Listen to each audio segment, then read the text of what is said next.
नानू? हा कुठला रे व्यायाम? हा जेवणासन. अरे जमत नसेल तर करू नये व्यायाम. अरे कसं जमेल सांग ना मला, कसं जमेल? अरे पोटात भुकेचा डोंब उसळलाय, कसा व्यायाम जमणार आहे? नाही मी समजलो नाही नानू. अरे घरात जे भांडण चाललंय ना त्याचा माझ्या तब्येतीवर परिणाम होतो. त्याचा आणि व्यायामाचा काय संबंध? सांगतो. त्या अलकेचं स्वयंपाकातलं लक्ष एकदम उडालंय बर का. काय जेवणाला चवच राहिलेली नाहीये. पोट जर नीट भरलेलं नसेल तर तब्येत राहील का नीट? बरोबर आहे, पण काय आहे नानू, तिचं चित्त नाही थाऱ्यावर. आणि ते कसं असेल, विक्रांत एकटा पडलाय ना. तुला मला काय कळणार तिचं दुःख? भांडण असलं म्हणून जगायचे थांबतो का रे आपण? त्रास काय फक्त तुला मला होतोय? अख्ख्या घराला होतोय ना. मग अशा वेळी जेवणात थोडंसं कमी जास्त झालं तर समजून घ्यायचं नानू. समजून घेतोच आहे रे मी, समजून घेतोच आहे.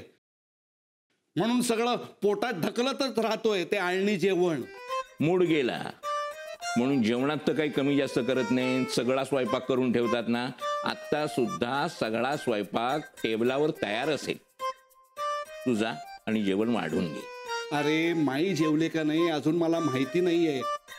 आता मी त्या टेबलाजवळ गेलो आणि आधाशासारखं सगळं असं वाढून घेतलं तर मधू अरे बरं दिसेल का ते?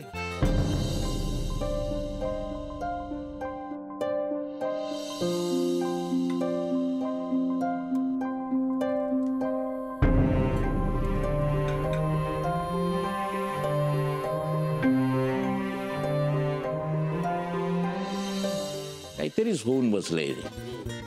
या सगळ्या गोष्टींचा माईलाही खूप त्रास होत असणार. अरे इथं मला किती त्रास होतोय ते बघ रे. एक काम कर नानू, काय?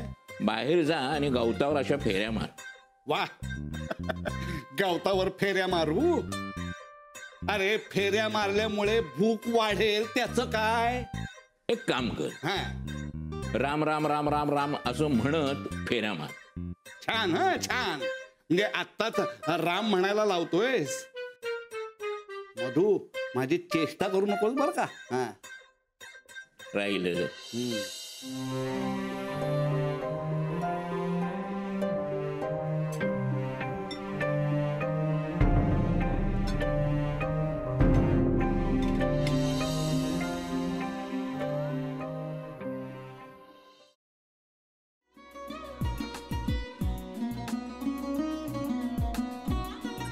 लावू का?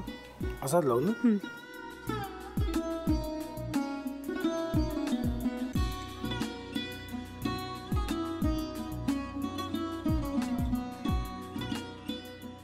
आता काय करायचंय? आता आपण ड्राय स्टफिंग दुसरं काय करणार आपण त्यात? आपण ह्याच्यात मेयोनीज न टाकता बाकीचे सगळे साहित्य टाकायचे. अच्छा हे सगळं.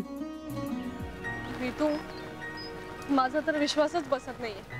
म्हणजे अगं बहिणी आमचं लग्न व्हावं म्हणून किती प्रयत्न करत होती आणि ते सगळं करताना ती शिवच्या आम्हाला माहिती पुरवते. नाही मला नाही वाटत.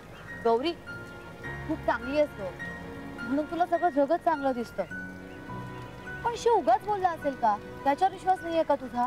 शिववर पूर्ण विश्वास आहे मी तुम्हाला, पण तो आता हे जे काही करतोय ना, म्हणजे निशा बहिणी समोर त्या राधिका सोबत फिरण्याचं नाटक वगैरे, ते त्याचा काही उपयोग होणार नाहीये. अगं असं कसं म्हणतो?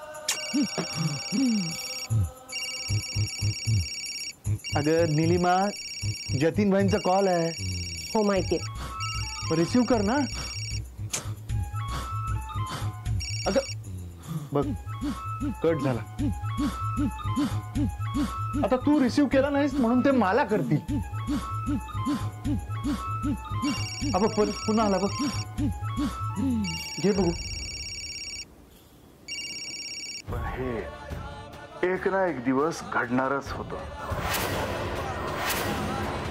आता मला कळलं तुम्ही 2 दिवस झाले काय सांगत होता ते. बनू हे संकेत असतात आणि हे ठरवून येत नसतात. सौम्या बाहेर तुमची वाट बघते.